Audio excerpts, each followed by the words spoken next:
Fala, meu povo, muito boa noite, sejam bem-vindos a mais um VP Podcast, nosso podcast de toda terça-feira, ao vivo, aqui do estúdio Victor Pimentel.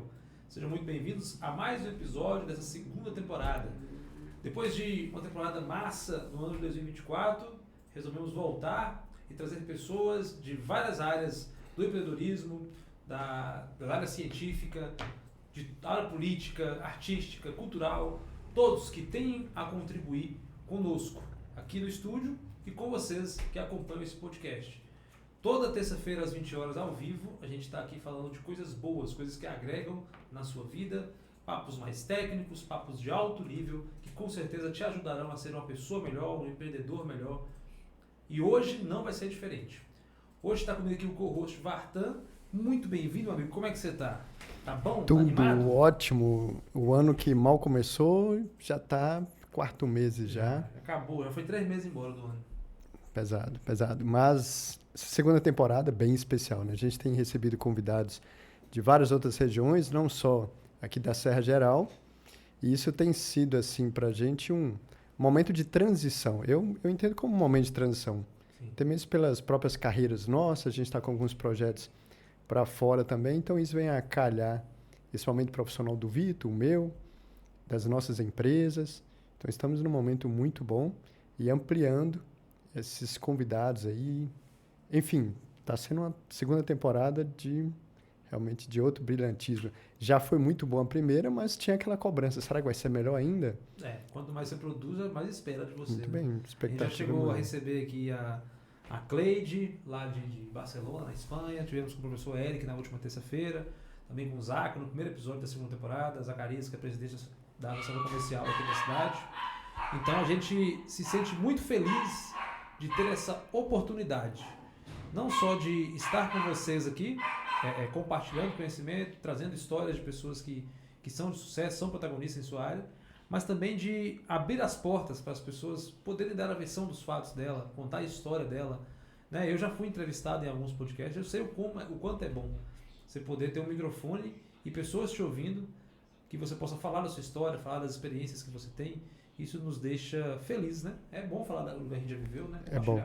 E o podcast dá esse espaço de contar alguns pontos que às vezes em entrevistas jornalísticas, em eventos, em congressos, como a nossa convidada hoje sempre está num congresso, sempre está em algum evento mais formal, de repente você tem um espaço, podcast, que você pode falar mais à vontade de experiências de vida, trazer insights, mais informal, descontraído. Sim. Foi uma revolução, né? Sim, o podcast, na época da pandemia, ele revolucionou, né?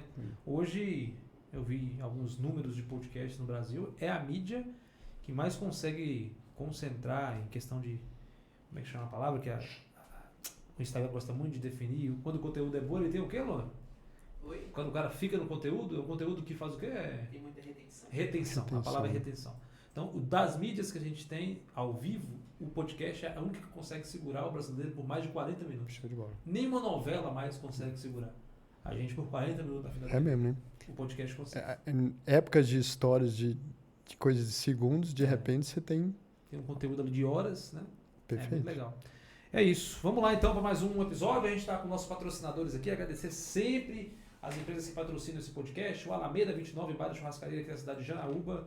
Você que está acompanhando, que é daqui da cidade, ou que passa por aqui às vezes, vale a pena conhecer. É a melhor churrascaria da cidade. Almoços de segunda a segunda. Vida noturna de terça a domingo. Toda quinta, sexta e sábado tem shows ao vivo, que é um grande diferencial. Já rodei esse Brasil inteiro. Esse norte de Minas. Acho que Minas Gerais como um todo é muito bom para a vida noturna. Nem São Paulo tem tanto de show ao vivo que a gente tem aqui nessa cidade aqui de Janaúba. É muito bom para quem gosta de sair, quem gosta de curtir uma boa festa com gente bonita. Alameda 29. Um abraço para o Jarbas e a família Rodrigues que estão nos acompanhando.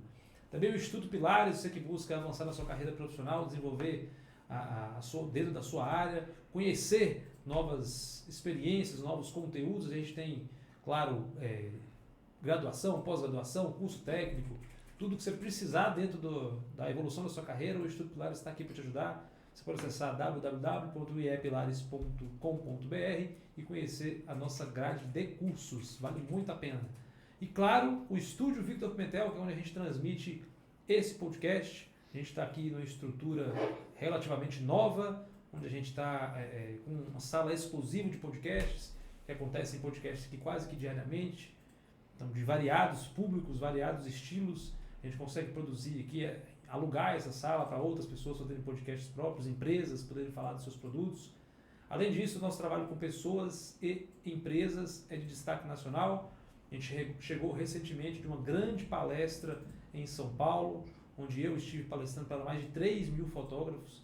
Então, é um reconhecimento, é um outro nível de estúdio, um dos 10 maiores de Minas Gerais, aqui no norte de Minas. Então, é um prazer para a gente estar transmitindo e levando esse conteúdo até vocês. E, claro, nada de graça. Eu estou aqui aprendendo e sugando muito dos convidados, do Vartan, do papo, que é uma troca muito legal que acontece aqui no VB Podcast. Então, um abraço pro pessoal do estúdio. Está aqui o Luan, o diretor de lives da gente. Está aqui o Jonei, a Grace, estão sempre com a gente aqui também. Fazendo isso aqui acontecer não é fácil, né? São várias câmeras, luz e muita coisa para ser feita para que isso aqui vá pro ar. Então, agradecer sempre a equipe que está com a gente aí. Beleza? Vamos lá? Vamos começar então. Hoje mais uma convidada especial, mais uma convidada. A gente tem já um tempo de contato e a doutora Cássia, a gente estava há pouco falando sobre a pronúncia, daqui a pouco a gente vai entender melhor a pronúncia. Cássia Bucher. Aqui a escrita é Bucher, mas daqui a pouco ela vai explicar para a gente aí melhor sobre o sobrenome dela. Doutora em agronomia e atua a partir do Rio de Janeiro, atua em todo esse Brasil, com experiências lá fora também.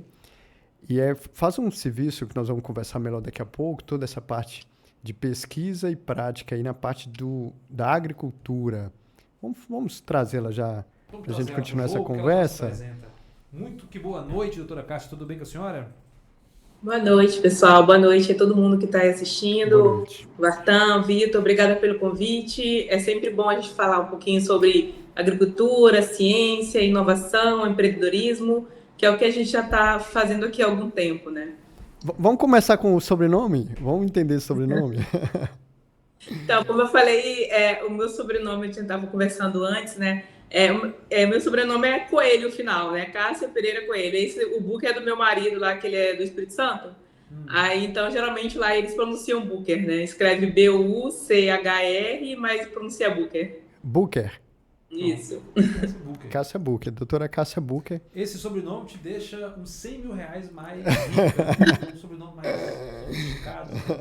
Na verdade, foi uma estratégia que deu errada, né? Um dos meus nomes do meio eu não gosto muito, né? Então eu falei assim, vou encurtar meu nome e vou tirar o do meio. E na hora o juiz falou que não podia, né? Eu mudei o nome quando eu casei justamente para tirar um dos meus nomes que eu não gostava. E na hora deu errado. Ficou mais comprido ainda e ainda pegou o nome do marido. Você queria substituir, né? Tem essa parada, o nome artístico, tem. O nome dele ajuda. O nome ajuda, realmente, vende mais. Tem a história, que quiser até ter um corte no meu caso, doutora, porque o primeiro nome é Rodroaldo. Nossa. E aí tem até um corte que eles fizeram aqui, que os filhos da mãe aqui. A editora não quis deixar mais as editoras, né, usar o Rodroaldo, mas não. Vartan Silveira, mas quase meia hora para me convencer, não que demorar isso, mas para fazer rodeios, para eu tirar o Rodroaldo. Não é comercial e tal. Já era pra você ter percebido, né? Se precisar te falar. Aí Ô, Vartan, engraçado que para pesquisador já é o contrário, né? Você tem todo um currículo que você tem o último nome seu, que seria o sobrenome, ele que conta, né, nos artigos científicos, então você fica conhecido com esse último nome. Aí, geralmente, é uma barreira você mudar o último nome, né? Perfeito. Aí eu passei por essa barreira, minha estratégia não deu muito certo, não, mas no final das contas eu acabei ficando com o nome Bucher mesmo. Tá bom, deu bom. Mas vamos lá, então. Vamos começar pela sua experiência acadêmica. O Vartan falou aqui que você já é doutora, mas eu quero que você fale mais um pouco em que área da agronomia que você conseguiu fazer o mestrado e doutorado. Sim, então, eu nasci no Maranhão, né, em São Luís, e lá que eu me formei na agronomia, né, na Universidade Estadual do Maranhão. Aí, então, eu sempre, desde o início, iniciei a graduação, já gostava muito dessa área de pesquisa, né? Então, no segundo período, eu já estava querendo saber o que eu ia fazer ali, né, dentro da pesquisa. E no terceiro período, eu consegui uma bolsa a gente chama de iniciação científica, né? Que era uma bolsa para estudantes de graduação para desenvolver alguma pesquisa ali. Então, desde do terceiro período, né, quando a gente consegue a bolsa, até o último período, eu comecei a participar de projetos de pesquisa. Depois, então, já engajei no mestrado. O mestrado eu já vim para o Rio, né? No mestrado, eu vim para a Universidade Federal Rural do Rio de Janeiro, aqui no programa de pós-graduação em agronomia, ciência do solo, né, a área de estudo, só que dentro do programa eu acabei não trabalhando com ciência do solo, e sim com a parte mais voltada para planta, nutrição mineral de plantas, né. Dentro dessas minhas pesquisas do mestrado, doutorado, eu fiz muita pesquisa voltada, né, para entender o funcionamento das plantas, a parte de transformação genética de planta, a parte de pesquisa básica mesmo. Eu transformava algumas plantas para poder entender o funcionamento, por exemplo, de alguns genes nas plantas. O que é aqueles genes que a gente tem um genoma nas plantas? Às vezes a gente tem um genoma sequenciado, mas nem todos os genes a gente sabe qual a função de cada um ali na planta. Então, eu comecei muito meus trabalhos com isso na pós-graduação, né? Primeiro, trabalhando no mestrado com a parte de proteína no arroz, né? Usava algumas variedades do Maranhão, inclusive, variedade de arroz que a gente começou aqui no grupo de estudo a verificar que ela tem um maior teor de proteína, principalmente quando cultivadas, né, em condições com menor adubação, quando comparada a plantas melhoradas, né? Seriam variedades mais antigas ali da região, mais locais. E então a gente começou a querer saber por que essas plantas tinham esse comportamento. Então, toda a minha pesquisa, desde o mestrado, passando para o doutorado, foi voltado nessas plantas e entender o funcionamento delas, né? Por que essas plantas apresentam maior teor de proteína? Então, eu comecei a estudar alguns genes chamados de transportadores de aminoácidos.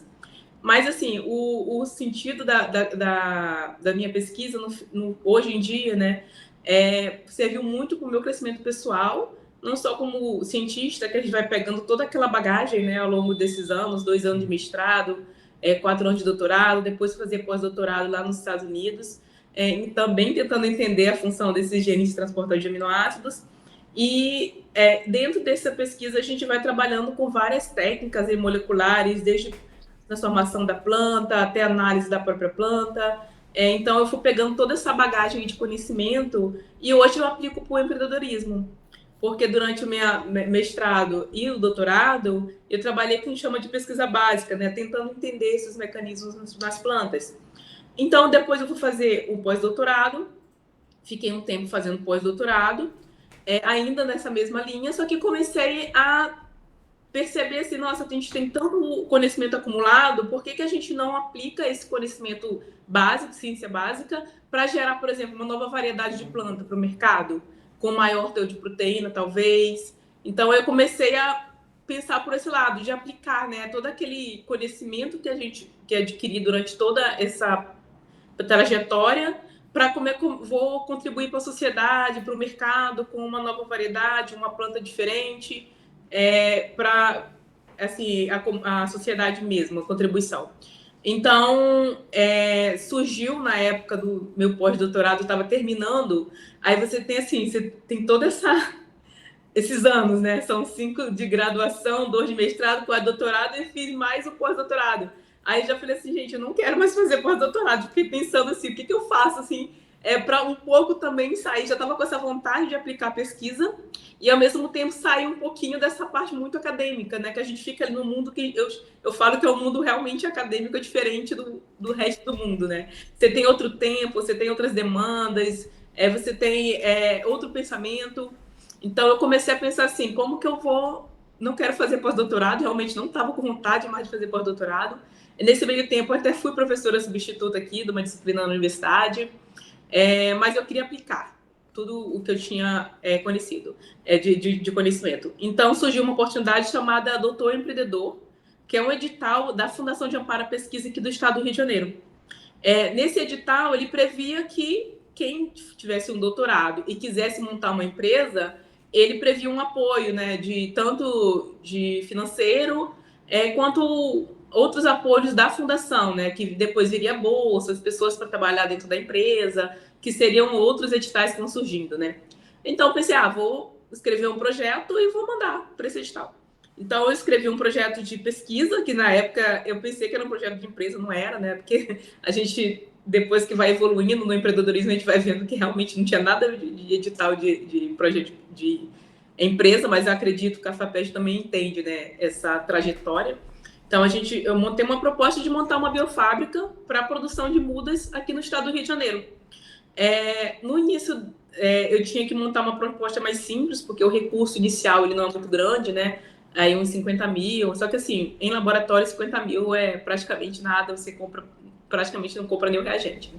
Então, é um recurso limitado e realmente que é para você dar um pontapé inicial. Então, eu pensei, não posso montar um laboratório de biologia molecular, uma empresa de melhoramento genético, nada do tipo, porque eu não vou ter o recurso para isso, né? Então, qual que é o meu pensamento? Vou fazer um projeto mais simples, eu vou só produzir mudas, prestar alguns serviços e a gente vai crescendo aí ao longo do tempo. Isso foi em 2022, né? Que a gente realmente começou esse projeto. Em 2021, eu escrevi o projeto e mandei para o FAPESD, foi aprovado e teve início somente em 2022. Então, eu vim para cá, incubei a empresa que a gente abriu aqui na universidade, recebi esse primeiro recurso, e aí a gente pega o recurso, compra alguns equipamentos, aí a gente vai ver que realmente, como que a gente pensou que ia conseguir montar uma empresa com esse recurso, ainda mais uma empresa científica, né? Que o gasto de uma empresa é bem maior, né? Com equipamentos, com reagentes, com pessoal, precisa de mão de obra muito especializada. Mas aí foi dando certo, né? A FAPESD até hoje é muito parceira nossa. A gente conseguiu esse edital inicial. No mesmo ano, a gente conseguiu vários bolsistas para trabalhar com a gente conseguiu um total de 5 bolsas só no primeiro ano, então, de pessoas que vieram, né, trabalhar com a gente. Depois conseguiu mais outro edital, que veio mais recursos para comprar equipamento. E assim foi, né, esse ano passado. A gente aprovou mais um, né, que começou agora, havia o recurso. Então, a gente vai acumulando esses recursos, né? Por quê? Porque, como eu falei, é uma startup, né? As pessoas acham que startup, precisa de realmente receber um incentivo, às vezes, principalmente as startups científicas, né? Mas tem muita questão do investidor, né? Que a gente acha, assim, nos Estados Unidos, outros países, você já tem um mercado ali bem mais maduro, né? Você tem os investidores vão lá, você tem uma ideia boa, principalmente uma ideia diferente, né? Que vai entrar no mercado aí uns produtos diferentes, o investidor vai lá e investe, né? Um recurso em você, para você montar todo esse projeto, essa empresa. E Aqui no doutora, Brasil, a gente não tem muito esse cenário. O que a gente certo. tem é uma empresa científica que vai gerar um produto novo no mercado, mas o investidor ele não aposta em você, porque as incertezas no Brasil são bem maiores, né? Você tem ali um mercado em si, aqui no Brasil a gente sabe que as empresas, não só as científicas, mas toda empresa ela tem vários impostos, tem vários desafios, né, que dificultam ainda mais o crescimento.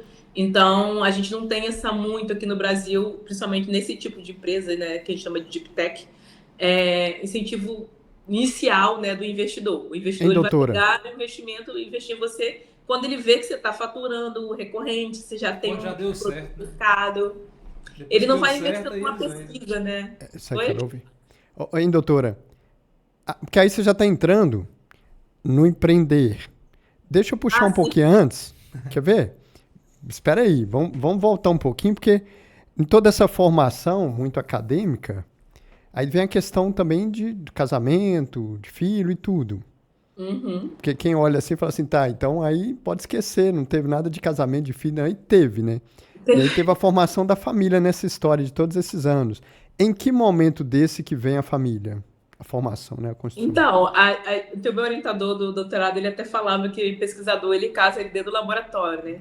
Que foi o que aconteceu. A gente não tem tempo para ficar fora do laboratório e conhecer ninguém muito, então acabei que o meu marido, ele fazia pós-graduação no mesmo laboratório que eu, né? Então, a gente se conheceu ali mesmo e a gente casou. Tive filho um pouquinho antes da pandemia, né? Quando começou a pandemia, ele já estava com 2 anos. Então, foi aquela época, assim, que meio que parou tudo, né? Ficou aquele pessoal muito em casa, fechou aqui a universidade por um tempo, escola, creche não tinha. Então, eu nessa época estava fazendo pós-doutorado ainda, né?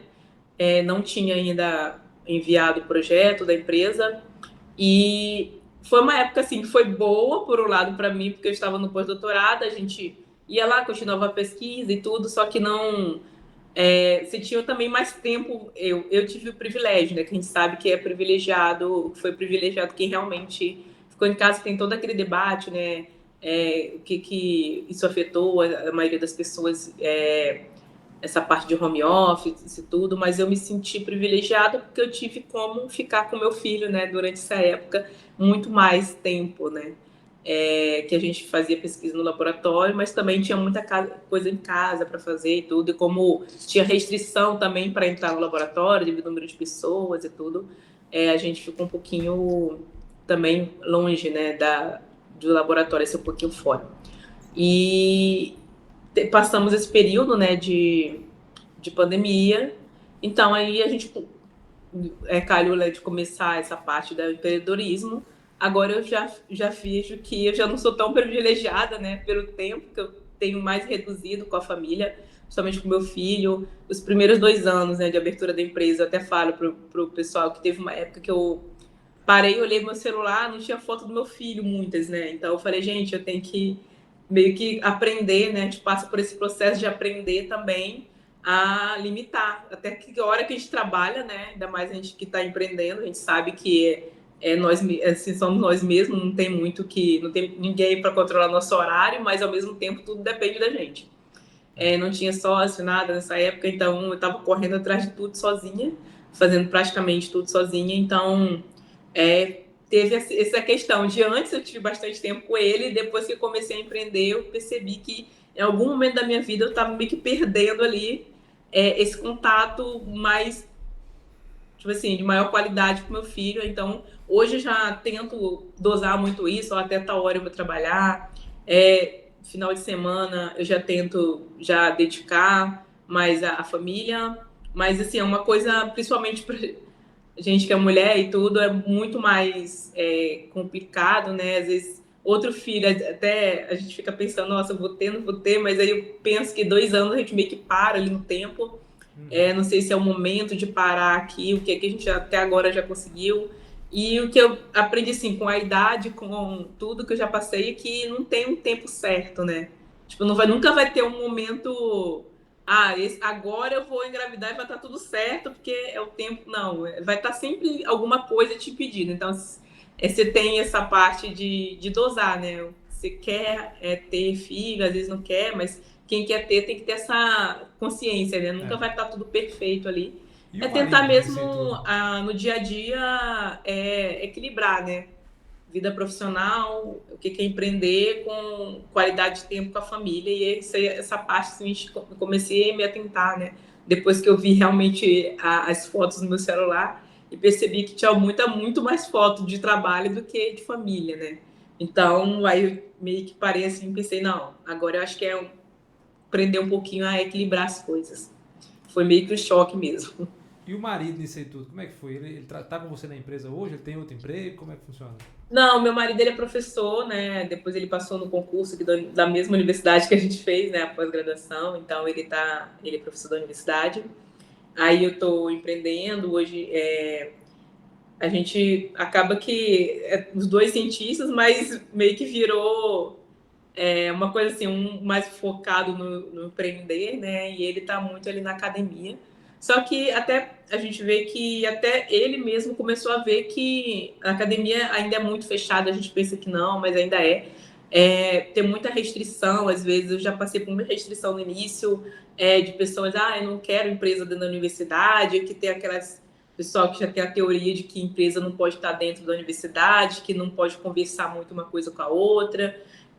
Ao mesmo tempo, né, ele e outros professores, eles já começaram a abrir a mente, né, que realmente é importante, porque você gera toda uma carga de conhecimento na academia que muitas vezes fica na gaveta numa tese, numa dissertação, uma coisa que poderia chegar no mercado como um produto novo, alguma melhoria de produto ou de serviço ali para a própria sociedade, né? Então, hoje a gente já tem um despertar muito maior, né, da importância dessa interação entre academia e empresa. E ele, justamente, como começou a acompanhar tudo, logicamente, muito de perto, né? Então, também chamou essa atenção nessa parte de que a gente chama de inovação, né? A startup, ela vem ali, na verdade, para contribuir, né, com a universidade. É uma forma, uma ponte, né? De como que eu vou gerar esse conhecimento que é gerar na universidade, né? Como que eu vou pegar ele e levar para o mercado de uma forma mais rápida, né? Então, uma ponte ali boa é uma startup, uma empresa como essa que a gente montou, que é uma empresa científica, né, de base científica e tecnológica, que ela aplica a pesquisa para gerar novos produtos e serviços. Então, começou-se, né, hoje já é muito mais discutido, algumas universidades mais que outras, mas eu acho que é um caminho sem volta, né? E, inclusive, os órgãos de fomento já estão todos muito atentos a isso, já está saindo muitos editais que incentivam mesmo, né, essa relação da academia com a empresa. Ô, doutora, olha só, vai estudando, a gente vai formação acadêmica, vai estudando, começa a ficar um pouco distante socialmente das outras pessoas, do mundo lá fora. Vou fazer a pergunta mais direta ainda. Não começa a ficar incompreensível, as pessoas não começam a perceber você falando sempre mais difícil, mais técnico, passa, às vezes, as pessoas acharem chato estar com uma pessoa mais estudada, nem sempre entende o jeito, e do outro lado também, quem vai buscando tanto a parte acadêmica, como você até falou, que assim, parece que são dois mundos, e aí vai ficando meio que antissocial. Como que você lidou com isso, né? Porque as pessoas começam a achar chato uma pessoa muito técnica. E também, do outro lado, uma pessoa muito técnica acha chato uma conversa muito superficial, muito de achismo, de opinião alheia lá, opinião solta. Como que você lida com essa questão dessa distância social, que é natural? Como que é para você? Entendeu a pergunta? Entendi. O que eu vejo? É uma bolha, realmente é uma bolha. Quando a gente está na parte acadêmica, eu estava na pós e tudo, a gente acaba que vive uma bolha onde a gente convive justamente a maioria do tempo com essas pessoas. A gente praticamente acorda, vai para o laboratório, passa o dia no laboratório, volta para casa, às vezes tem trabalho, tem estudo, alguma coisa. Então, você vive, quando você sai por uma festa da universidade, então você fica muito mais assim, isolado, e ao mesmo tempo você começa a parar de perceber como é diferente, né? Até mesmo a questão de diferencial assim, dentro da sociedade. Aí você vê assim, às vezes, uma vez eu conversando com uma amiga, mas eu nunca conheci ninguém que tem doutorado. Eu falei, gente, isso praticamente é muito comum. Então, na realidade da academia, você tem uma realidade onde aquilo é comum e a linguagem são as mesmas, você conversa sobre as mesmas coisas, você vai nos mesmos ambientes e você não percebe que você tem aquela outras pessoas, outras conversas. Então, e olha que eu ainda, durante toda a minha pós-graduação, ainda, tipo assim, fui muito de ir pra festa, dessas coisas. Então, mesmo assim, você vai por locais onde está todo mundo ali com o mesmo padrão de vida, assim, de acadêmico e tudo. Eu comecei a sentir uma realidade mais forte, assim, uma diferença, que foi também outro choque, é quando eu comecei a empreender. Porque quando você vai falar com clientes, você vai falar com um produtor, você vai falar com uma empresa, outra empresa, né? Você começa a ver a diferença, né? Primeiro, de tempo, que o tempo é diferente, você tem uma demanda, a demanda não é para daqui a 2 meses, 1 ano, a demanda é para logo, né? Tempo realmente é dinheiro. Enquanto na academia ainda não se tem muito esse tempo, né? A gente fala, por isso que eu falo, é um outro linha de tempo para eles, né? Uma coisa para mim também, que sou cientista.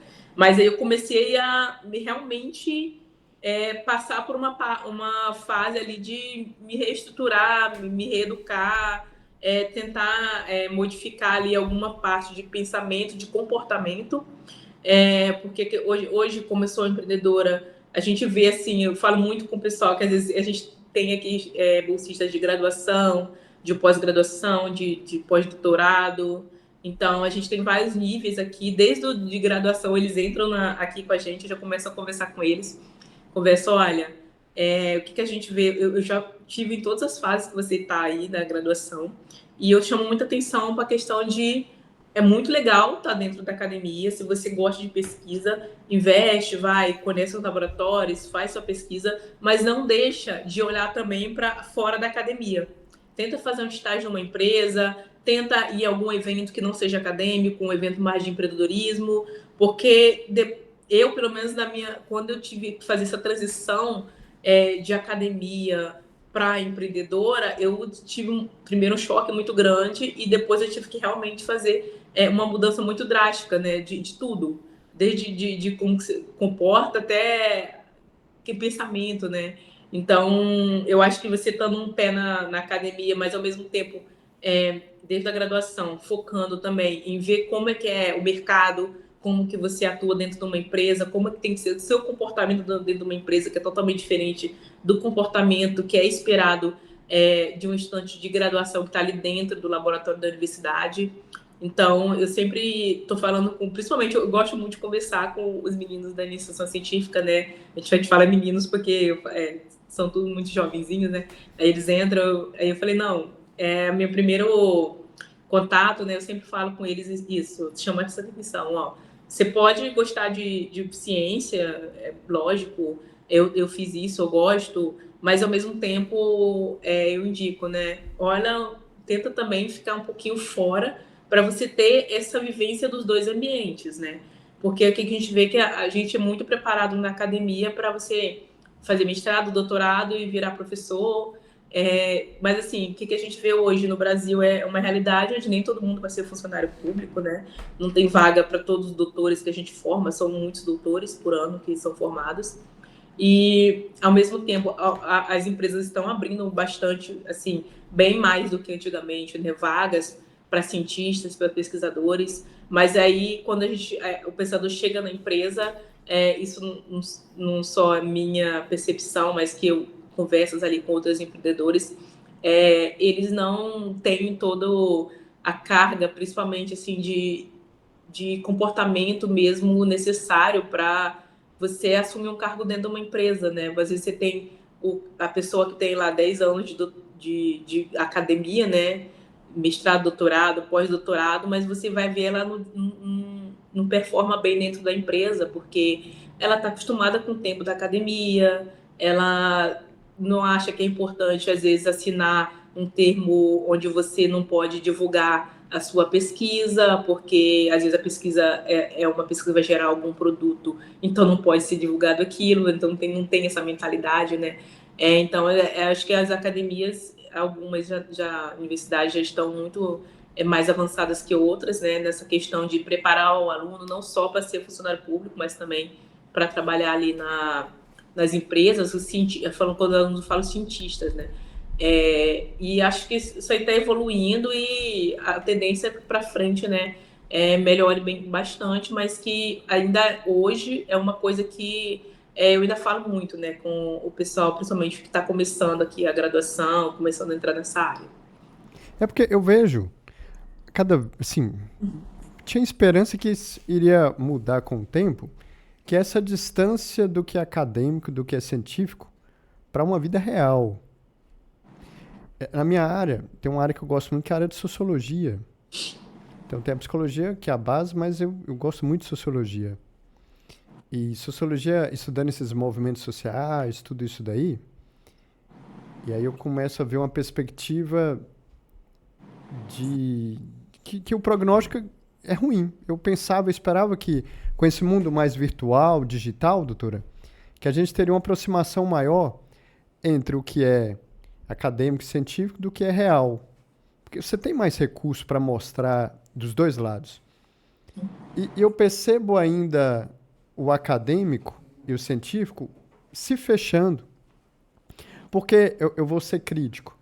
Eu não posso esperar que o público em geral se aproxime do científico acadêmico. Não tem como. Não posso pedir isso ao público geral. Até mesmo porque é o público em geral. Vamos falar, já tem uma coluna vertebral ali bem afirmada socialmente. Então, não teríamos que pensar numa aproximação desse científico acadêmico para um público em geral? Me entende? Não, eu entendo e justamente eu concordo, porque é justamente o que você falou. Você tem, e é o que eu falei da questão da bolha, né? Quem está ali na academia, a gente chama de. Não estou falando que no sentido de ser uma bolha, no sentido de ser criticando a academia, mas é uma coisa Sim. que eu acho que realmente tem que se abrir mais as portas, né? Para, como você falou, a sociedade, né? Até para você deixar mais próximo, né? Romper um pouco essa bolha. Concordo totalmente com o que você falou. Como eu falei aqui no início, quando a gente tem poucas pessoas ainda aqui na universidade, né, que empreendem tudo, a parte científica, a gente vê que não só aqui, tá, em várias universidades, a gente tem muito ainda essa coisa, como eu falei, da academia, inclusive ser contra essa parte de empreendedorismo, alguns acadêmicos, outros não, outros já também abertos, mas justamente isso, justamente o que você está falando, só que é uma parte mais prática do que você está falando, né? Meio que é necessário romper a bolha, é necessário que a academia ela se aproxime da sociedade e ela se faça entender, né? Porque não adianta, como eu falei, você ter várias milhões de teses, onde tem vários milhões de artigos, mas é que a sociedade, que eu já ouvi muito, né, que depois que eu saí da academia puramente, comecei a participar de grupos de empreendedores, por exemplo, muitos deles chegavam e falavam, eu não entendo por que a pessoa fica 5 anos num doutorado, 4 anos, 2 anos em especialização, em mestrado, o que seja, e no final das contas estudou, mas o que isso interferiu na minha vida, né? Muita coisa interfere, né? E é preciso, primeiro, que a academia mostre também, né? Como que ela contribui para a sociedade, porque há sim uma contribuição. Perfeito.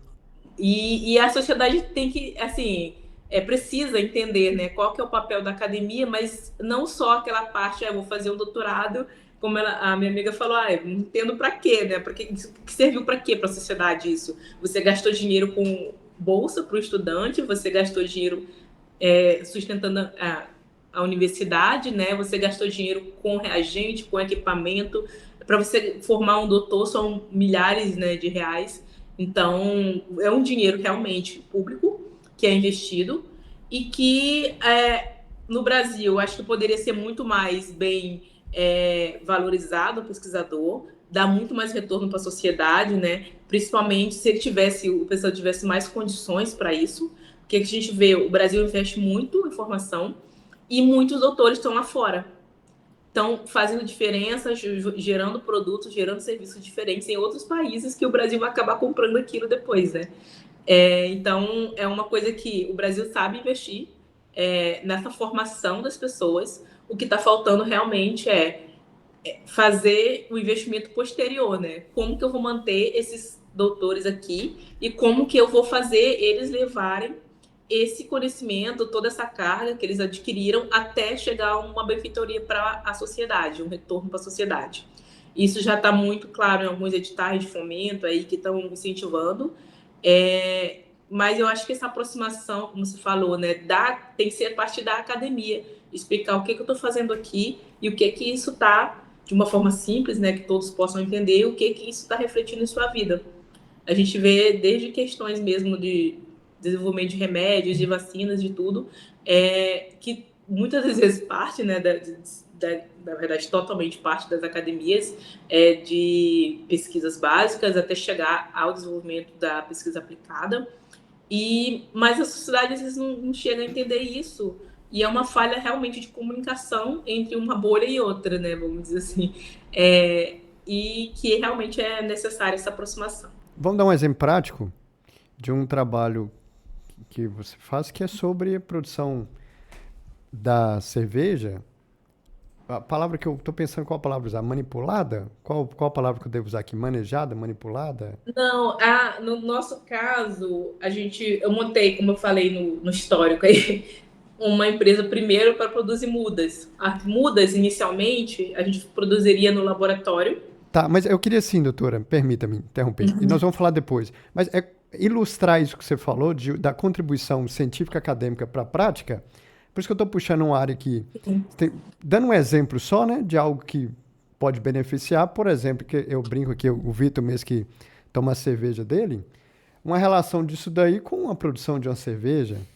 Sim, bem prática, sendo bem prática. Um dos nossos projetos aqui da BioHop, da nossa empresa, desenvolver novas variedades de lúpulo.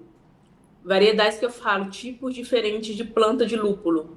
Porque o Brasil ele é o terceiro maior produtor de cerveja do mundo.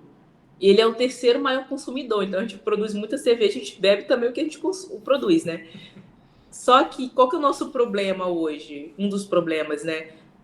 O lúpulo, ele é um ingrediente que ele é obrigatório na cerveja. Ele é essencial. Então, você não faz cerveja sem o lúpulo. E esse lúpulo é uma flor, na verdade, que é utilizada.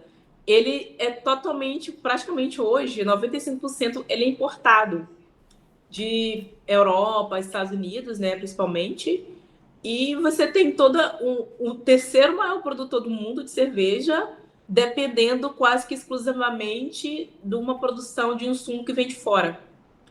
E aliado a isso, com essas mudanças no clima, o que está acontecendo com o lúpulo lá fora? Você está tendo redução, inclusive, de produtividade, devido ao aumento de temperatura e tudo. Aí você tem ali uma interferência na produção lá fora, você tem aumento do preço e você tem até, às vezes, futuramente, uma possibilidade de escassez desse produto aqui. Agora, imagina o peso que isso tem no mercado brasileiro, que é o terceiro maior produtor de cerveja do mundo, né?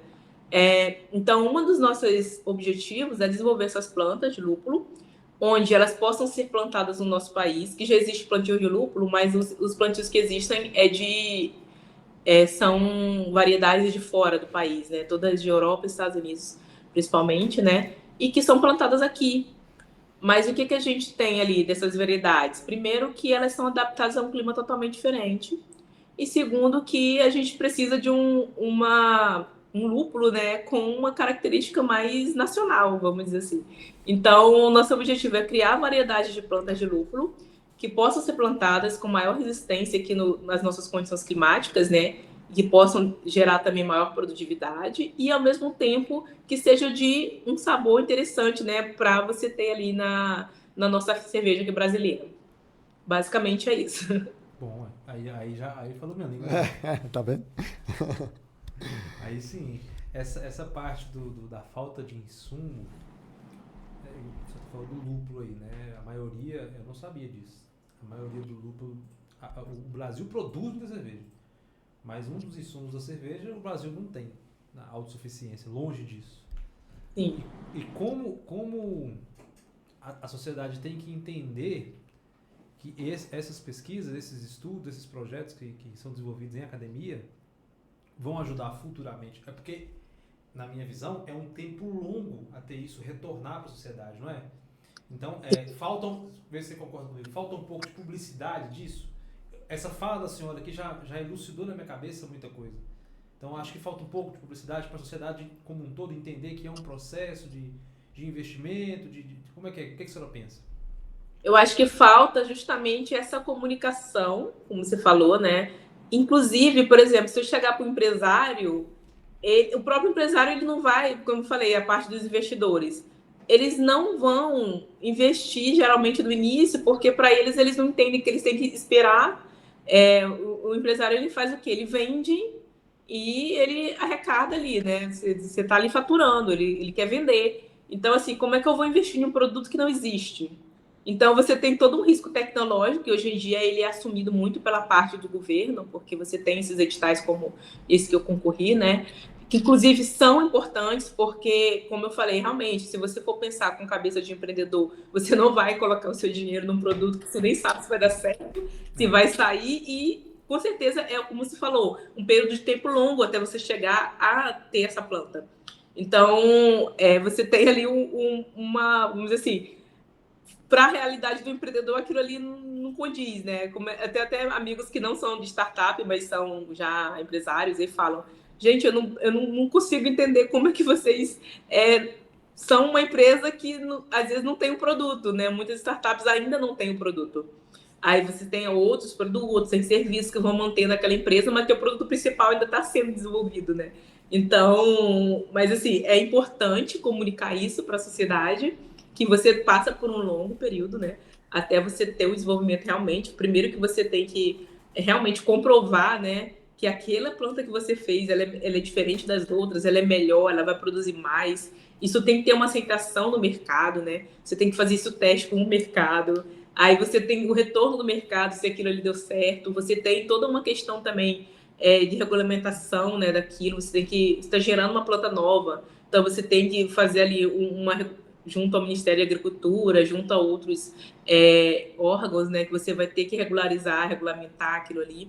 Então, você tem um tempo de desenvolvimento grande até aquela sociedade realmente tomar a cerveja feita com lúpulo brasileiro que foi desenvolvida aqui numa planta de uma empresa que surgiu dentro da universidade. Então, realmente é um tempo longo e que é importante, né, explicar por que isso é tão distante assim, da realidade da sociedade e por que é importante, né, esse tipo de empresa surgir e ser apoiado. Às vezes uma empresa dessa ela resolve, por exemplo, esse problema que o Brasil tem do lúpulo, né? Assim como outros milhares de problemas que o país tem que podem ser resolvidos a partir de uma solução de uma empresa como uma startup. Certo.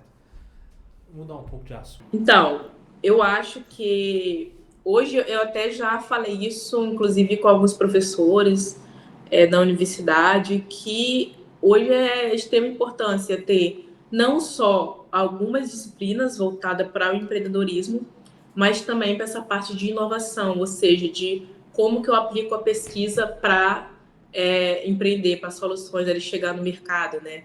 Desde produtos ou então alguns serviços.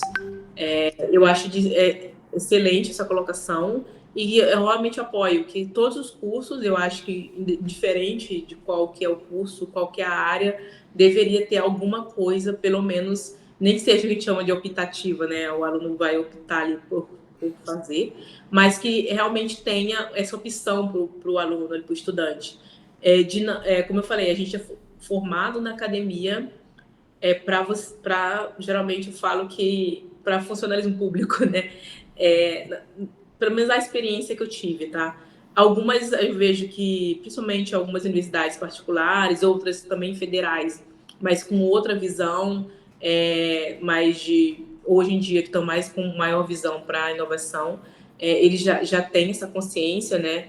Eu vejo, assim, algumas outras universidades particulares que realmente os alunos eles têm outro perfil de formação e o empreendedorismo está ali na veia, né? Então, principalmente as escolas, né, voltadas para isso.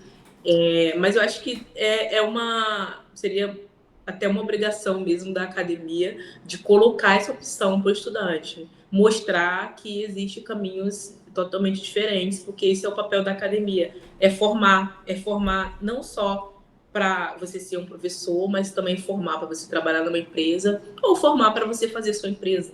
Então, eu acho que o papel da academia é formar e eu acho que é meio que uma obrigação ali também dar essas opções, né, para os estudantes. O Barta, no seu caso, né? Um pouco mais antigo. Você sentiu falta na formação sua? Quando você formou quando em psicologia? Formei em 2005. Então você estudou ali em 1990. Sim, não. Estudando, Sim. Naquela época. Eu sou de 80, então 90 eu estava com 10 anos. Quarta série aí, quinta série. Começando no Fundamental. Fundamental 2. Não tinha nem discussão sobre empreendedorismo. Acho que essa palavra nem existia se bobear na época. É uma coisa mais nova. Né? Perfeito. Usava-se mais a palavra empresário do que empreendedor. Tinha que ter dono, né? Sou dono. Dono. Você é o que? Eu sou o dono, eu sou o filho do dono. E você sentiu... Hoje você é empreendedor em várias áreas. Você sentiu falta? Lembra aí pra você ver. Você acha que você teria potencializado o seu ganho financeiro? Vamos falar de dinheiro mesmo. Aquela época não tinha necessidade de ter tanta informação que tem hoje. Um exemplo. Educação de filhos. Ninguém precisava ensinar nada de educação de filhos para ninguém, não. Mas existia uma cultura muito bem consolidada de autoridade socialmente, então que não precisava realmente ter tanta informação para a vida conjugal, para a educação de filhos, para a vida social. Desde cedo você aprendia habilidade social ali na rua ali, desculpa, no bolinha de gude ali, no garrafão, as brincadeiras. Então a cultura já permitia você desenvolver isso. Essa necessidade hoje, você tem que aprender sobre educação de filhos, você tem que aprender sobre casamento, você tem que aprender sobre sexualidade. Isso é algo mais recente por esse avanço do conhecimento e da informação. A doutora depois vai confirmar na visão dela. Aumentou o conhecimento disponível, aumentou a informação disponível, mas a gente perdeu conhecimento aplicado e a gente perdeu essa parte de conhecimento no dia a dia pela especialização. Na minha visão, doutora, é pela especialização. Por exemplo, se eu vou falar de educação de filhos hoje, antigamente tinha uma cultura forte, então era um padrão só para você educar filho. Tá de castigo ali, ou então toma uma palmada aqui logo, toma uma chinelada, enfim. Então você tinha um padrão legal. Com a especialização, que agora depende, se a criança é de um jeito, você tem que tratar de uma forma, se é de outra, você tem que tratar de outra. Você vai para uma vida conjugal, existe a diversidade muito maior, então você tem uma especialização muito maior hoje, você vai para, quer ver um exemplo? A área médica, muito mais especialização. Você vai para a área administrativa, que é um pouco do que eu mexo. Então, antigamente, quando eu comecei a ser consultor de empresa, em 2006, eu entendia de contabilidade, eu entendia de finanças, eu entendia de recursos humanos, que é a minha área propriamente, eu dava consultoria em várias áreas. Hoje, se você pegar uma área dessa, você já não dá conta, é muito especializado. Então, espera aí, se é do RH, qual área do RH que você atende? Se é mais técnico para a parte de, por exemplo, produção dos cadernos que a gente fala? Então, espera, eu quero criar um plano de benefício, plano de carga e salário, ou é mais parte de treinamentos? Então, com essa especialização do conhecimento e, ao mesmo tempo, com essa superficialidade desse conhecimento aplicado, eu vejo que hoje necessita muito mais de você estudar, até no caso, para ser um empresário, porque antes não precisava disso. Agora, hoje, se você não se dedicar a entender, a estudar, a buscar realmente conhecimento sobre empreendedorismo, é quase impossível você ter sucesso. E aí pode até entrar na sua parte aí, né, doutora, no caso aqui, tem uma especificidade que a BioHop pode falar à vontade, né, de marcas e tudo mais. A startup tem umas especificidades, ainda mais casado com a área científica acadêmica. Como que é isso aí? Então, é como a gente descrevendo a startup, né? Você tem vários tipos de startups. Desde aquela startup que ela monta ali, por exemplo, um aplicativo de celular novo que não existe no mercado, mas aquilo, vamos dizer assim, não dizendo que tem menos valor, mas que é uma coisa que é muito mais barata, né? Vamos dizer assim, questão de realmente de recurso aportado para você desenvolver um aplicativo de celular, e mais rápida, vamos dizer assim, para você chegar até um protótipo, né? Você chegar no mercado, um aplicativo novo, seja para qualquer função. E você tem outro tipo de startups, como a BioHop ou outras, né? Que você demanda ali anos de pesquisa para chegar em um produto, né? E ela tem essas especificações, essas especificidades, né? Cada uma, né, de acordo com o que se dedica a fazer. Tem um tempo diferente de desenvolvimento. A gente tem vários, vamos dizer assim, caminhos, né, por onde a startup passa até amadurecer. A gente tem a parte que a gente chama de ideação, onde você tem aquela ideia e você tem que aplicar a pesquisa ali inicialmente para chegar a alguns, a gente chama de TRL, né, que seria a TRL foi vamos dizer assim, um padrão, né, que foi estabelecido até pela NASA de como que você chega até um foguete ser lançado no espaço, né, falando de forma bem simples. Então, você tem várias fases, né, de construção daquele foguete, teste, para ver se ele realmente vai funcionar, até ele chegar no espaço. Esse conceito de TRL que a NASA usa, né, para fabricação de foguetes, ele é aplicado nas startups, por exemplo. Só que não é o foguete, né? É um produto que a startup está desenvolvendo. Você tem a BioHop, eu estou desenvolvendo uma planta. Você vai passar por várias fases, desde pensar em como que você vai modificar aquela planta, qual gene você vai mexer naquela planta, até você realmente ir para o laboratório, fazer aquela modificação na planta, no laboratório, depois você tem que testar aquela planta no campo, ver se realmente foi feita a modificação, se ela melhorou a qualidade do lúpulo, se ela melhorou a qualidade da cerveja, através de vários testes, não só da planta, mas também da cerveja que é produzida, né, com aquele lúpulo. Depois você vai chegar no produtor ali, você vai testar ele junto com o produtor aceita bem plantar aquele tipo de planta, de variedade, ele acha melhor que a outra que já existe, ela é mais fácil de plantar, vamos dizer assim, ele achou mais vantagem em plantar aquela, até mesmo a cervejaria comprar aquele produto do produtor, aquele lúpulo. Então, você tem ali todo um percurso que é feito, né? Que você compara ali ao lançamento do foguete, até você chegar, esse foguete está pronto. Por isso que você fala de startup, tem aquela imagem do foguetinho lá, é justamente por isso, né? Você baseia, né, numa escala até aquele produto ficar pronto. Essa escala é chamada TRL, né? Então, dependendo do que é o teu foguete, se é um aplicativo de celular, ou se é um medicamento, ou se é uma planta nova, ou se é talvez até um animal melhorado geneticamente, você tem, para todos eles, você aplica o mesmo conceito da escala. Só que cada um vai ter um tempo diferente de desenvolvimento, né? Então, tem a startup, ela é uma empresa, não deixa de ser, ela tem um CNPJ, ela tem todos os encargos que uma empresa paga, ela tem todos os problemas jurídicos, fiscais, financeiros, mas ela ainda tem esse desafio ela vai desenvolver o que ela vai comercializar.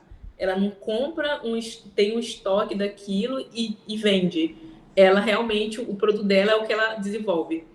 E a maioria das startups, para se manter, né, elas têm outros produtos, às vezes que já estão no mercado, elas prestam serviços de pesquisa, de consultoria, para poder, como se é uma empresa, como eu falei, ela tem todos os requisitos e obrigações de uma empresa, inclusive de faturar, ela precisa estar sempre com caixa em movimento ali, né?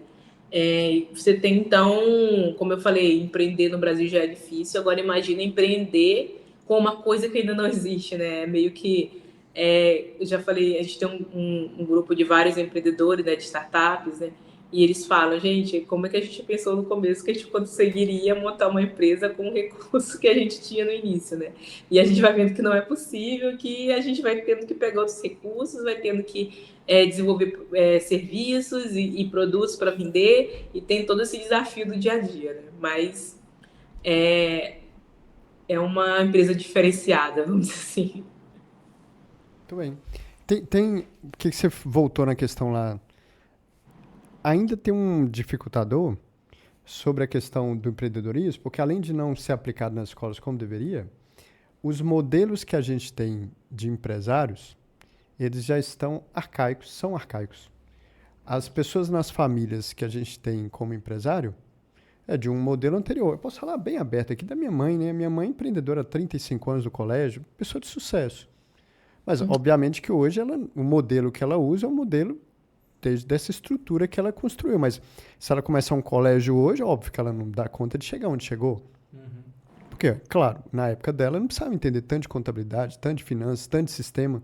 Óbvio que ela se perde nesse tanto de sistema que tem, enfim, muito digital. Então, claro que ela não é um modelo para começar, para empreender hoje. Ela é um modelo da época dela e teve sucesso. Sozinha à frente de um colégio, 35 anos, enfim. Então, você vê assim que são modelos esses empresários de um outro tempo. Ou seja, a gente tanto não tem nas escolas o ensino, quanto também os modelos de empresários, de empreendedores que a gente tem, ainda estão em transição, se não em formação. Sim, os filhos têm acesso. Tem acesso na família, os parentes, o tio que ficou rico, empreendendo, sei lá.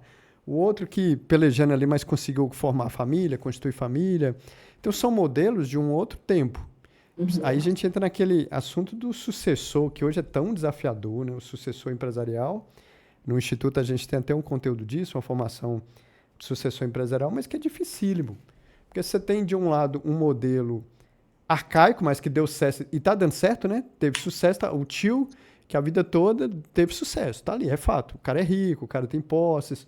Só que o modelo que ele usou é para aquela época, ele não consegue aplicar hoje, se fosse para aplicar a partir de hoje. Sim. Então, nós estamos num momento de muita transição disso, do modelo empresarial e, ao mesmo tempo, da dificuldade de inserir esses conteúdos na escola, nas grades curriculares. Até a própria startup é uma coisa mais nova, né? Essas incubadoras dentro Perfeito. de faculdades, dentro de universidades, elas são coisas recentes. Não sei para o mundo, mas para o Brasil é bem recente. Então, No Brasil é super recente e, como eu falei, em outros países você já tem todo um mercado maduro, né? Como eu falei, tem os investidores que já investem nesse tipo de empresa, já tem toda uma regulamentação para isso. Aqui no Brasil ainda está iniciando, né? Está crescendo muito rápido, mas ainda tem muito a amadurecer, né? Essa questão.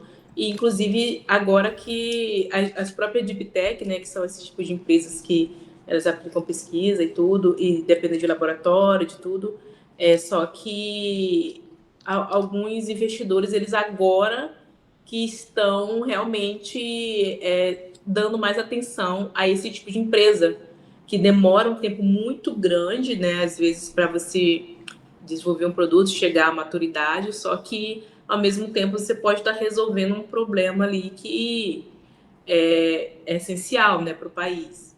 Então, hoje você tem ainda o que o próprio Vartan falou, você tem aqueles empresários mais antigos, né, a mesma coisa que o Brasil, a gente está nessa mesma transição quando se fala de startup, né, não só das empresas, como você falou, mas também das startups. A gente ainda passou pela fase, todo mundo investe no cara que tem um aplicativo, ou então alguma coisa da parte lá de finanças, de bancos e todas soluções, né, para essas áreas, que são coisas mais rápidas, que não retornam mais rápido, mas agora você também tem uma atenção maior a essas empresas que têm um tempo de maturidade assim, muito mais longo. E essa transição ela é importante, né, Vartan? Como você falou, é complicada, né, e importante, porque você vê como você falou, o empresário antigo, né? Eles, muitas vezes, quando a gente interage com o empresário antigo, ele não entende, né? Inclusive, ele é um empresário, mas ele não entende a outra empresa. Uma startup, uma empresa mais nova, ele não consegue conceber, né? Como que aquilo funciona, né? Num outro padrão, né? Num outro padrão. Sim. Num outro padrão. Você tem na sua família algum modelo de empresário, de empreendedor, assim? Assim, mais próximo que eu tenho é meu irmão, que ele é dentista, então ele tem empresa, ele tem consultório e tudo. E foi o primeiro, na verdade, ele é mais novo que eu, mas foi o primeiro da minha família, assim, entre irmãos e tudo, que despertou para essa parte de empreendedorismo.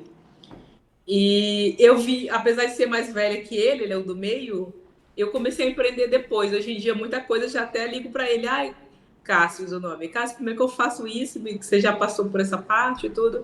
Então, ele formou e já meio que partiu para abrir a empresa dele, abrir o consultório e já foi empreender mesmo. Ele não passou pela essa fase acadêmica, né? Então, de pós-graduação, mestrado, doutorado. Então, por mais que seja mais novo, ele tem mais tempo de empreendedor do que eu. Certo. Essa parte de maturação do empreendedorismo, ela é cruel, né? Ela não é fácil. A gente teve na terça passada uma conversa com o Eric Barros, mais ou menos por aí, né? Sim. Ele trabalhava num grande banco e decidiu... Ela sabe bem da história dele. Então... Ele também falou a mesma coisa, né? Que a maturação inicial ali, ela é dolorida, é difícil demais empreender.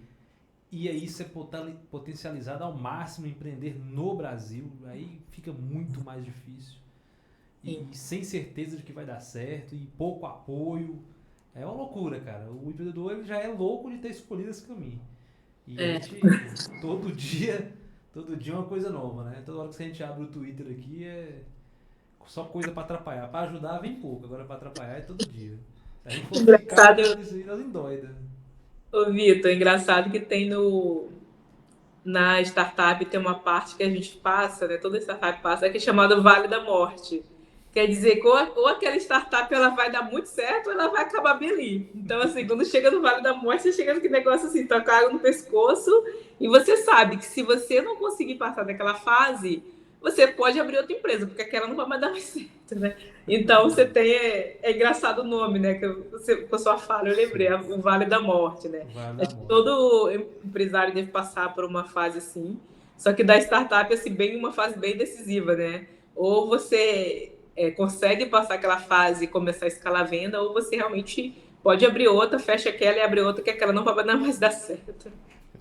Você já passou por essa fase do Vale da Sombra da Morte? Olha, eu ainda não identifiquei, eu acho que eu tô passando por ela agora, né? Eu ainda não identifiquei essa Pegar com Deus, né? não. Que Deus fala que vamos passar pelo Vale da Sombra da Morte, a gente tem que pegar. Sim. Apesar que desde o começo eu tô achando que eu tô passando por essa fase, né? Então... Tá tão difícil desde o início que eu acho que não vai... Será que é possível piorar? Meu Deus. Essa área de empreender tem 1 bilhão de vantagens, mas obviamente tem uns desafios. Fato é que precisa ter um modelo, não tem jeito. Ou então você tem que desenvolver conhecimento mesmo, tem que estudar. A gente fala sobre isso. Poderia ser mais explorado, tanto a parte financeira que a gente falou na conversa do nosso professor Eric Barros, quanto agora também sobre a questão de empreender. Agora, a parte científica acadêmica, no caso aí, ela atrapalha a carreira que veio da academia para empreender. Você entende que ela facilitou, favoreceu para a base do empreendedor ou dificultou? Então, quando você realmente quer fazer essa transição, se você passou muito tempo, eu acho que ela dificulta. Ela dificulta bastante a questão do empreender. Assim, no meu caso, se não fosse pela parte acadêmica, eu também não estaria empreendendo, pelo menos nessa área. Só que, ao mesmo tempo, todo mundo tem essa mesma dificuldade. Inclusive, tem pessoas que abrem startup e não saem ainda da academia. Fica meio com aquela cabeça de acadêmico, né? Então, acaba atrapalhando um pouco o desenvolvimento da empresa. Então, você tem uma fase que você sofre bastante, assim, você realmente tem que aprender, você tem que se formar empreendedor. Aí eu falei, nessa questão, assim, as incubadoras, né, como o Vitor falou, elas, um dos papéis delas seria essa, né, apoiar ali um empreendedor que está no início, né, você tem várias acelerações aqui, eu passei, os primeiros 2 anos eu falo que foi basicamente aprender a empreender, né.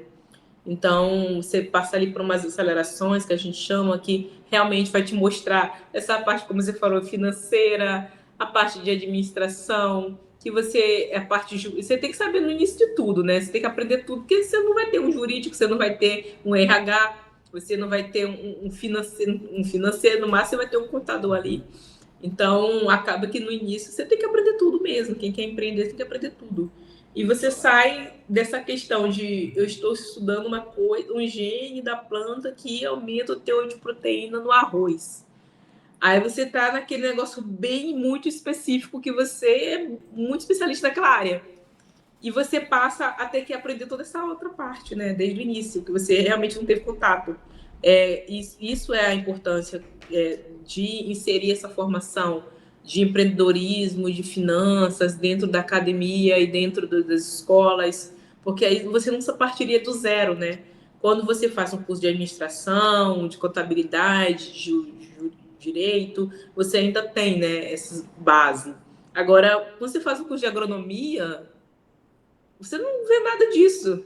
Então, você vê pouco, muito pouco, assim, desse tipo de conhecimentos mais importantes para empreender, né? Então, você acaba tendo que passar por toda a parte acadêmica e depois ter que estudar tudo de novo de outra área, né? Começar a expandir o teu conhecimento em outras áreas. Então, você meio que volta a fazer a graduação, vamos dizer assim. Sim. Doutora, mudando um pouquinho, até para a gente já caminhando para te liberar, mudando um pouquinho assim, existe alguma pesquisa ou um resultado que no seu contexto aí de pesquisa, de estudo e tudo, fala assim, cara, aquilo lá foi um marco para mim, um determinado resultado, uma pesquisa, o que seria? Na minha área de psicologia, sei lá, uns 2 pacientes que eu atendi, que falaram, cara, aquilo ali foi legal. fiz algo bem extraordinário ali. Ou um palestrante fala assim, cara, aquela palestra que eu dei, o Vitor na área de fotografia e imagem aqui, de vídeo e imagem, às vezes ele fala assim, cara, teve uma cobertura que eu fiz, ou uma foto, um trabalho. Na sua área, assim, na sua história, sua carreira, tem algum marco assim, que fala assim, aquele dia, deixa a modéstia um pouquinho de lado aqui, aquilo ali foi bem legal. Eu acho que eu falei assim, que é a primeira venda, né? Que eu nunca tinha vendido nada. Então, você faz a primeira venda, eu acho que você meio que realmente aquilo é possível. Porque você tá sempre naquela ideia, vou montar uma empresa e tal, mas aí, tipo assim, quando você faz a primeira vez, realmente você vê, emite a nota fiscal, você vê que mudou, né? Nossa, eu consegui fazer uma venda, então, que ainda tem aquilo, né? Você vai desenvolver o produto, será que o pessoal quer? Alguém vai comprar, né? Alguém vai Alguém vai querer? comprar, né? Que é uma das coisas que é importante, inclusive na formação, né? Se tivesse uma disciplina de inovação, de empreendedorismo, não adianta eu querer desenvolver uma coisa porque eu gosto daquilo, eu acho que é importante. Porque às vezes eu desenvolvo uma planta que chega lá e ninguém vai comprar. Então, assim, qual que é a demanda do mercado? Isso aí eu fui entender bem depois, né? Assim, e a startup, ela passa por várias transições. Às vezes começa com uma ideia, hoje a empresa já é totalmente diferente de quando foi montada. Já tem outros produtos, outros serviços, outra visão e outra missão. Então, isso foi tudo mudando ao longo do tempo, que é muito comum de startup isso. A startup ela foi feita realmente para ser modificada, e é diferente de uma empresa mais clássica, vamos dizer assim, que você tem um produto, tem um estoque, você vende aquilo, mas que na startup você vai testando. Porque, como eu falei, não adianta você querer desenvolver um produto que você acha super legal e super importante se o mercado não quer aquilo, não acha importante.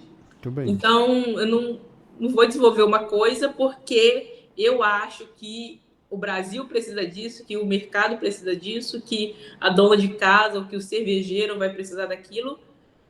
Na verdade, tem que saber realmente entender o que ele precisa e como que eu posso, com o que eu já conheço, né, o que eu tenho de conhecimento, desenvolver uma solução. É Muito bem. basicamente isso. E as escolas e as disciplinas em escolas e em universidades, eu acho que facilitaria muito esse processo. Né?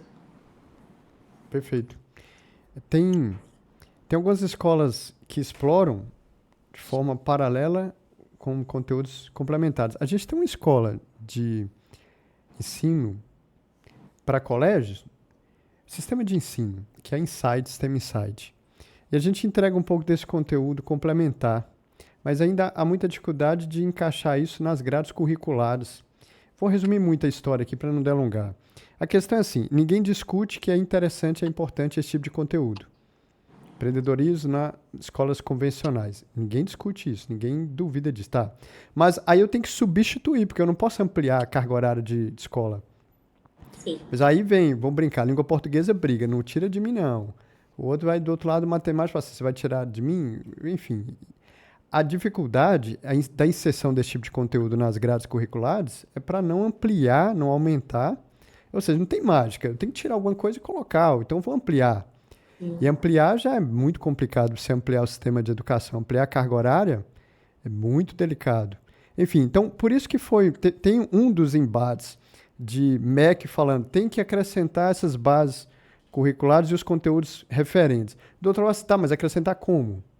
Onde é que o que eu vou tirar para colocar isso aí? Não, tem que fazer uma readaptação. Readaptação é coisa de 30, 40 anos, você readaptar uma grade curricular de um país inteiro. Enfim, uma das primeiras intenções que era de regularizar para que todas as escolas estivessem estudando praticamente a mesma coisa, não conseguiram direito. Imagina você conseguir implantar, inserir a palavra melhor, esses conteúdos. É dificílimo isso. É muito difícil. E a boa vontade que a gente tem É uma questão. Aí chega ao ponto de virar o tal do inglês, ou seja, o pai tem que colocar o aluno para aprender isso fora da escola. Chega ao ponto disso, né? Claro que tem escolas aí que entregam o inglês muito bem, mas aí o pai ele acaba tendo que partir para isso. Fala assim, eu vou arrumar uma complementação ali sobre parte de tecnologia, a parte de essa parte de comunicação pessoal, essa parte de estimulação, de coordenação motora fina e tudo isso aí, de habilidade social. Então, em grandes centros, você já encontra mais opções desse tipo de escola paralela, vou falar assim. Mas, enfim, são desafios aí que nós temos que ir mudando a cultura e sempre cutucando. Numa oportunidade dessa aqui, a gente tem que dar mais uma cutucada. Vai somando. E acrescento até, Bartan, essa parte de, você falou, vou ter que aprender a falar inglês fora da escola. Você vê também ali que algumas escolas, né, que vão ter essas disciplinas, elas são, vamos gerar alguns estudantes que eles vão ter acesso àquela informação, né, enquanto a maioria não vai, né, então você também tem essa questão social aí dentro, né. Perfeito. Por que esse conhecimento ele não está acessível a todo mundo? Justamente por uma questão de priorizar, né? Acho que a palavra dentro desse contexto de que eu vou ensinar português, inglês, eu acho que é priorizar, né? Eu acho que...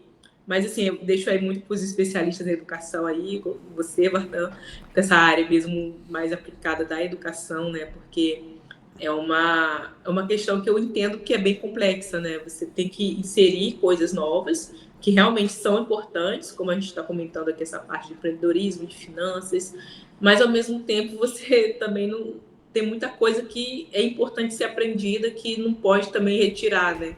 Então, sim, acho que é um equilíbrio ali, né, de prioridades, né? O que vai ser colocado, o que vai ser retirado. Teria que fazer uma reforma completa. Mas você pensa assim, não só no ensino de base, no ensino superior também. Sim. Pega a sua área e pega a minha área. Eu vejo alunos estudando psicologia hoje que eu falo assim, gente, pra nada. Alguns conteúdos que eles olham que eu falo assim, gente, nem existe isso mais. Isso que você está estudando, nem quando eu estudava isso aí prestava. É muita coisa. É muita coisa. Tem muita teoria na psicologia. Todos os cursos, né, Martão? Todos os cursos. Não tem que ter uma reforma. Agora, imagina a base lá. Aquela brincadeira que o pessoal faz. Para que eu vou estudar matriz, né? Sim. Para que eu vou estudar? Mas, enfim, deveria, e enquanto não acontecer, não vai mudar nada, que é uma reforma geral. E você tem aí coisas surgindo, né, que são muito importantes para o futuro. Por exemplo, a própria inteligência artificial. Perfeito. Daqui a pouco tem que ser ensinado nas escolas. Então, assim, a sociedade está evoluindo, o conhecimento está evoluindo e as escolas vão ter que acompanhar essa evolução. Não tem muito ali o que você também deixar, né, de atualizar a grade, porque coisa que está surgindo e vai ser importante para o futuro daquele Perfeito. cidadão. A própria inteligência artificial ali é um exemplo, né? Hoje em dia a gente usa para tudo. Então, você tem que entender, né, um pouco de inteligência artificial, por exemplo. Ao mesmo tempo, você tem que entender de empreendedorismo, você tem que entender um pouquinho de finanças.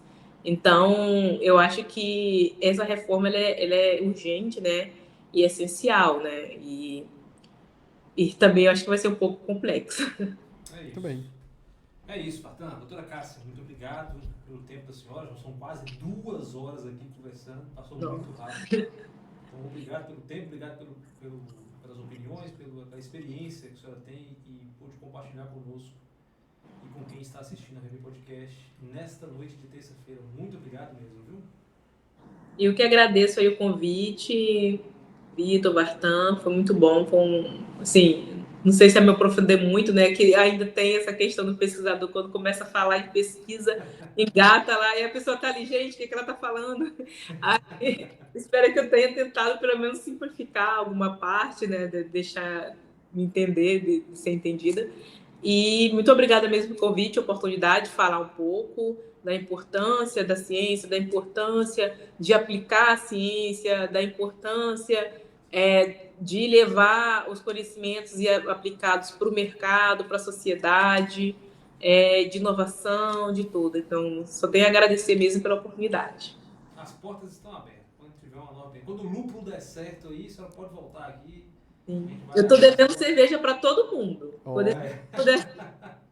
Para Bartan que não bebe, tem que fazer uma nova variedade de uva aí, para ver se faz vinho. Sim, a nossa ideia, inclusive, é essa. A gente usou o lúpulo, mas a ideia é fazer outras plantas de outras espécies depois, né? Com a evolução da empresa.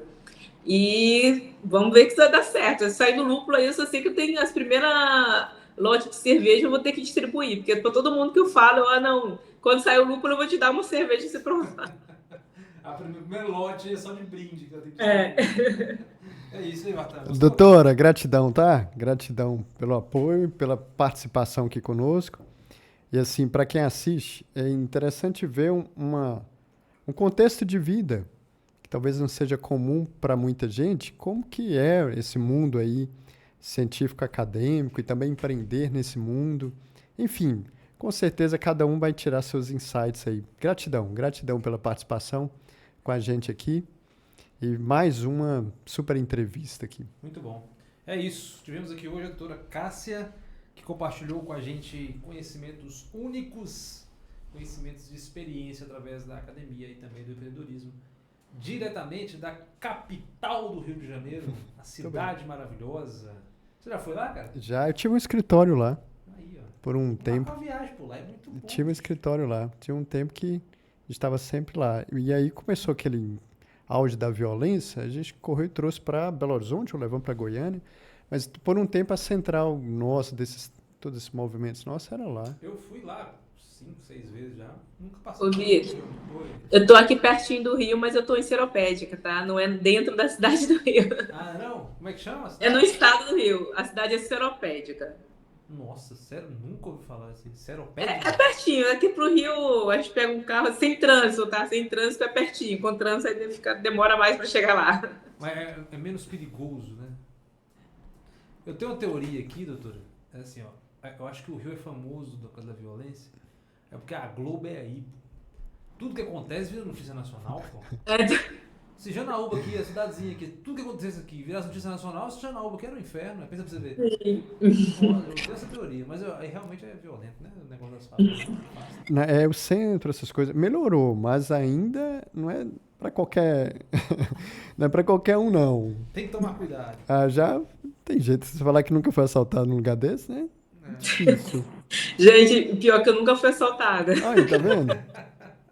Agora, essa parte acadêmica, eu vou voltar, tá me encerrando, eu vou voltar. Essa parte acadêmica também tem uma certa proteção, porque você anda muito ali nos campos. Aí mesmo, na Federal, que vocês têm uma base lá de estudo, sempre tá falando sobre a Federal Rural do Rio de Janeiro, não é isso? A gente tá incubado aqui, acaba que um laboratório é incubado aqui, né? Mas assim, eu na verdade fico pouco hoje aqui, eu fico mais rodando mesmo, rodo muito no Rio. Então, o que eu falo, eu nunca fui assaltada, né? Eu falei o pior, mas na verdade é o melhor, né? E olha que eu rodo mesmo, eu vou pro Rio de manhã, às vezes volto de tarde, já volto de noite, vou dirigindo. Então, assim, eu tive essa não sei se é sorte, proteção. Tem que agradecer a Deus. Tô agradecida, nunca tive problemas assim no Rio. E olha que eu rodo bastante, tem semana que eu vou várias vezes ao Rio e volto, né? Mas a senhora tem uma arma? Acho que é perigoso andar de arma aqui. Eu tinha uns sócios aí, eles falaram, não, fica tranquilo, você vai estar comigo. O cara é meio carioca assim, ele fica mais à vontade, né? Também o carioca percebe quem é turista e quem não é, enfim. E aí, num episódio, eu carregava o celularzinho mais simples e tal, fazia toda aquela adaptação. E não, fica tranquilo. E realmente, quando tava com eles assim, não tinha assalto mesmo, não. Carioca ali, uma certa vez, ele foi entrar para comprar uma coisa simples, não sei se for uma água, alguma coisa. Ele falou, Vatan, segura aqui para mim a mochila do notebook. A única vez que eu tive um risco de ter alguma coisa na mão que fosse perigoso de perder no Rio, foi o tempo dele ir lá para pegar uma água, alguma coisa, e já chegaram uns dois me abordando. A hora que chegaram me abordando, eu meio que na coragem, mas é porque a mochila não era minha, porque se fosse um notebook meu, eu entregaria. Mas eu fiquei tão apavorado com o notebook do cara que eu fundei pra dentro. Acho que os caras falaram assim, esse cara é corajoso. Aí os assaltantes saíram meio xingando assim. Mas a reação que eu tive foi fiar dentro do comércio lá. Mas foi numa ação que eu nunca tinha feito. E sempre que via me assaltar, eu falava, carrega. Quantas vezes eu fui assaltado na vida? Que isso aí? Muitas vezes. Mas também um cara magrinho, não sei o que e tal. Mas aí de um tempo pra cá também, a gente passou a ficar mais vivido, né? Você roda mais em outros lugares, então você chega mais esperto. Olha, com 17 anos, no centro de Belo Horizonte, fui estudar, então muito perdido. O cara reconhecia que você estava perdido ali, é óbvio. Então, Mais assim, fácil, mas com a né? experiência, aí você fica mais atento, fica mais ligado, não passa ali no meio de tem um grupinho ali, você não passa, mas isso é com a experiência. No meu início lá nessas cidades aí, eu acho muito assaltado. Tá lá um grupinho, você quer passar no meio, né? Dá licença aqui. Nem sabia. Celular lá no meio de todo mundo lá, pô, aí também, né? Ele pediu, né? Como eles falam, pediu. Aí pediu. Até eu que não sou ladrão. Eu acho que vou ter que assaltar esse cara aqui. É isso, pessoal. Muito obrigado. Um forte abraço, queridão. Abraço. Abraço. Com Deus, Até a mais, com próxima. Deus. Martão, obrigado. Até mais. A próxima. Se Deus quiser, até terça-feira que vem. Valeu, pessoal. Até o próximo BB Podcast, na próxima terça-feira, às 20 horas. Um abraço. Tchau, tchau. Abraço, com Deus.